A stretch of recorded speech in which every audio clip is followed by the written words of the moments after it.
La région Auvergne-Rhône-Alpes vous présente Voyons voir.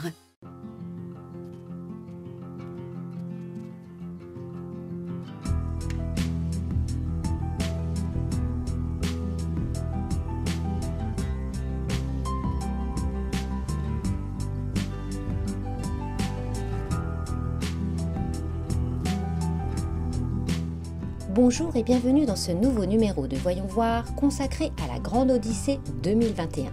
Cette course mythique propose cette année une 17e édition avec 12 jours de compétition, près de 400 km et 10 étapes. Il s'agit de l'une des plus belles et des plus exigeantes courses de chiens de traîneau dans un décor alpin unique au monde. Annabelle Lascar-Cam, sa présidente, nous accueille au sein de la 6e étape à Pralognan-la-Vanoise. Annabelle, bonjour. Bonjour.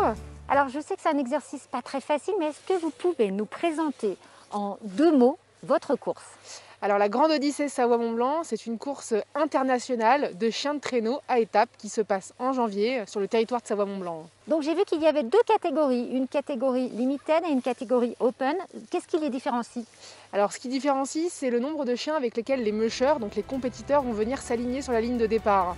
Pour la catégorie Open, les mushers vont venir avec un pool de 12 chiens et ils pourront en utiliser entre 6 et 10. Et pour la catégorie Limited, les mushers vont venir avec un pool de 10 chiens et ils pourront en utiliser entre 6 et 8. Alors pour en revenir à l'organisation générale, combien de temps de préparation vous avez sur ce type de course?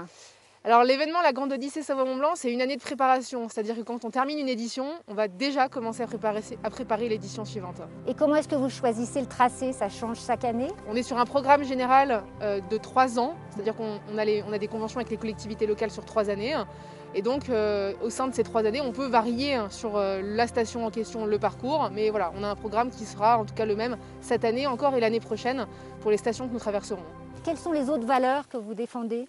Alors c'est des valeurs d'harmonie entre l'homme, l'animal, la nature. On a la chance de pouvoir avoir un bel événement qui traverse de belles montagnes, de beaux paysages. Et donc c'est des valeurs qui nous tiennent bien à cœur, ces grands domaines que nous traversons sur ces 12 jours d'événement. Quelles sont les difficultés, les spécificités de la course pour les mushers? La Grande Odyssée Savoie-Mont-Blanc, c'est une course qui est atypique sur son format. Donc c'est 11 jours de course, 10 étapes qui ont lieu donc, sur les territoires alpins avec un dénivelé important puisque les mushers vont parcourir 400 km et 12 000 mètres de dénivelé. Et donc quand on vient en tout cas sur la Grande Odyssée Savoie-Mont-Blanc, on vient chercher la difficulté. Et c'est vrai que c'est un événement qui peut être le Paris-Dakar des mushers ou encore le Tour de France pour ceux qui font du vélo. Quels sont les projets que vous avez pour les prochaines éditions? Eh ben on va débuter la préparation de la Grande Odyssée Savoie-Mont-Blanc 2022 d'ici en effet quelques semaines. On a pu déjà organiser cette édition 2021 dans un contexte sanitaire qui était compliqué. Et donc voilà, on va débriefer de tout ce qu'on a mis en place. Et c'est vrai qu'il y a des choses qu'on a mis en place cette année que je pense que nous garderons pour l'année prochaine. Donc on va faire le bilan de tout ça et on va regarder comment organiser dans peut-être un autre format cette édition 2022. Quelles sont les choses que vous avez mis en place pour qu'il n'y ait pas de public, pour que le public puisse assister à cette course? Alors c'est vrai que cette édition a lieu dans un format assez inédit puisqu'il est à huis clos. Le public ne peut pas se rendre sur les sites de départ ni les sites d'arrivée. Toutefois, on a mis en place et on a renforcé notre dispositif de suivi digital et de rendez-vous quotidien dans les médias, ce qui permet au public de pouvoir suivre à distance l'événement. Et puis on retransmet également en direct tous les départs en streaming sur notre page Facebook, ce qui permet, je l'espère, à ceux qui voulaient continuer à soutenir leurs chiens préférés et les mushers favoris de pouvoir continuer à le faire.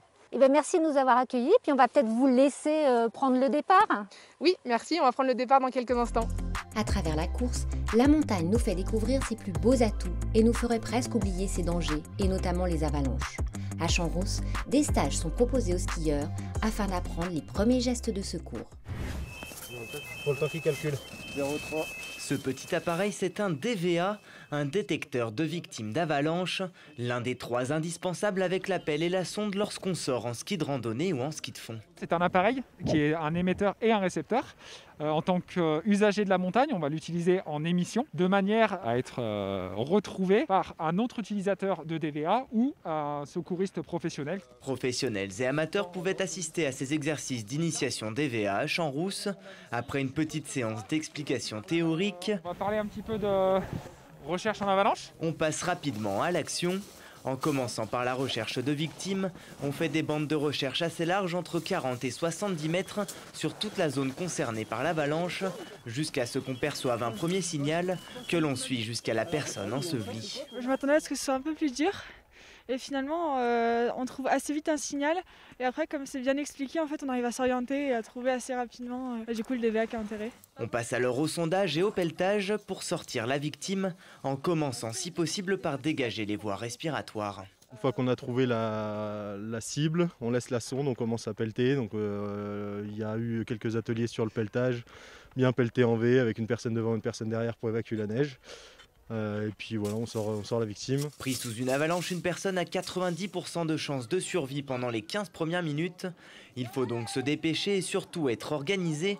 Mathias a lui déjà participé à une recherche sur le glacier de la Grande Motte à Tignes. J'ai dû faire un secours, en fait, on a vu un groupe qui se faisait ensevelir et du coup on est allé sur le lieu et avec le PGHM on a sondé pour savoir, parce qu'en fait on ne savait pas le nombre de gens qu'il y avait dessous. Donc on a dû sonder en ligne pour trouver potentiellement quelqu'un. Avec l'adrénaline, avec le fait que potentiellement il y ait des gens qui meurent, c'est plus compliqué, quoi. Après une matinée d'exercice, les skieurs peuvent partir randonner plus sereinement, car en France, une trentaine de personnes en moyenne meurent dans une avalanche chaque année.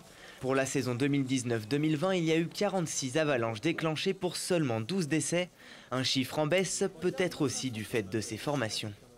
Retour à Pralognan-en-Vanoise. Ce sont 65 mushers et près de 600 chiens athlètes de très haut niveau venant des grandes nations du mushing européen qui s'élancent cette année dans cette nouvelle édition. Marion Joly, une des concurrentes, a accepté de nous donner ses impressions. Alors Marion, on est vers votre remorque à chiens. Tout à fait, donc les chiens ils sont là en attendant la course, ils passent la nuit dans les box et ils restent au chaud, ils sont bien. Donc vous êtes musher, qu'est-ce que ça signifie musher? Musher signifie conducteur d'un attelage mené par des chiens de traîneau. Donc sur neige c'est un traîneau tiré par les chiens. Il y a longtemps que vous faites ce métier? J'ai commencé en 2012 avec mes premiers chiens, j'avais un chien puis deux. À partir de 2 chiens j'ai pu atteler. Et puis après j'ai monté ma meute au fur et à mesure des projets. Combien de temps vous préparez cette course? Donc nous on commence les entraînements début septembre, dès que les températures commencent à descendre le soir. Et après c'est 3-4 entraînements par semaine jusqu'à la course. Donc ça cumule à peu près 1000 km d'entraînement depuis septembre. Et vous pouvez nous décrire un peu les sensations que vous avez lors de la course? On a l'excitation du départ, bien sûr, comme les chiens, hein, ils ont une énergie folle au départ qui est partagée. Et après on se retrouve, il y a des concurrents, mais on se retrouve seul avec notre attelage au milieu des pistes forestières, au milieu des montagnes de Savoie et de Haute-Savoie. C'est vraiment des moments très forts. Ce sont des pistes qu'on ne connaît pas, que les chiens ne connaissent pas, qu'on découvre ensemble, qu'on partage ensemble. Et c'est vraiment magique et unique, quoi. Quelle relation vous entretenez avec eux? Du coup, mes chiens, je vais vous en sortir. Ah ben, je veux bien, voilà. Oui. Donc ce sont vraiment des chiens de famille. Hein. C'est des chiens très très très très sympas. Hein. Ils vivent avec nous tout au long de l'année. Ils sont contents de sortir là. Ouais, là, ils sont contents, on va aller les voir. Ils comprennent comment ça se passe? Il y a de l'excitation dans le départ? Oui, donc ils connaissent parfaitement leur rôle. Hein. Ils savent qu'on est en course, ils savent qu'il faut aller vite, ils l'ont compris. Ils savent qu'il faut doubler les autres attelages qui sont à doubler. Ils ont vraiment cette impulsion course, ouais, tout à fait. Et donc pour eux, j'imagine que ça représente un effort énorme. À la fin, comment ils sont, dans quel état ils arrivent? L'idée, c'est quand même de les ramener dans le meilleur état possible, parce que le lendemain, on repart sur notre épreuve. Donc on va à leur rythme.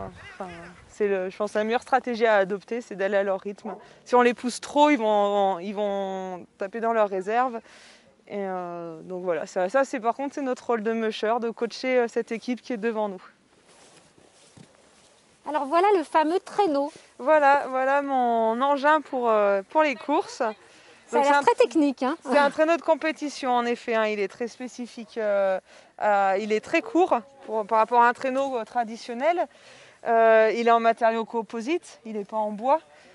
Et voilà, avec des patins, c'est des skis de traîneau, mais c'est une base de ski. Et c'est un traîneau qui est excessivement souple. C'est ce qu'on va rechercher. On va rechercher la souplesse et la légèreté. Quand je suis dessus, voilà, je vais vraiment chercher comme avec des skis. Je me tiens juste au guidon et je pousse avec mes jambes. C'est vraiment du ski. Donc pour le piloter, pour la mise en avant eh ben, ce sont les chiens, uniquement les chiens. Ils vont assurer aussi les virages. J'ai pas de guidon, je peux pas tourner. C'est eux qui vont avec leur traction tourner. Moi, je vais juste les accompagner dans les virages avec mes jambes. Pour les descentes, j'ai des freins. Donc, je peux me servir de mes jambes avec les talons pour freiner quand c'est des petits faux plats descendants. Sinon, j'ai un tapis. Si vraiment il y a une urgence de freinage, un chien qui s'arrête parce qu'il est tombé, j'ai quand même une griffe ici. Une griffe qui se plante dans la neige. Là, je stoppe tout. Je ralentis pas, je stoppe. Ah oui, carrément. Ouais, et après, si vraiment j'ai besoin de descendre, j'ai ce qu'on appelle l'encre à neige. L'encre à neige que je plante dans le sol et qui me fait frein à main. Le tapis, il se remonte. Permis de conduire du traîneau, quoi. Tout à fait. Oui, c'est du pilotage, complètement. Dans les Alpes françaises, à travers la Savoie et la Haute-Savoie, ces athlètes du grand froid parcourent des centaines de kilomètres grâce à des chiens d'exception. Mais au-delà du défi sportif, il s'agit de défendre des valeurs environnementales, l'esprit d'équipe ou encore l'authenticité de l'effort.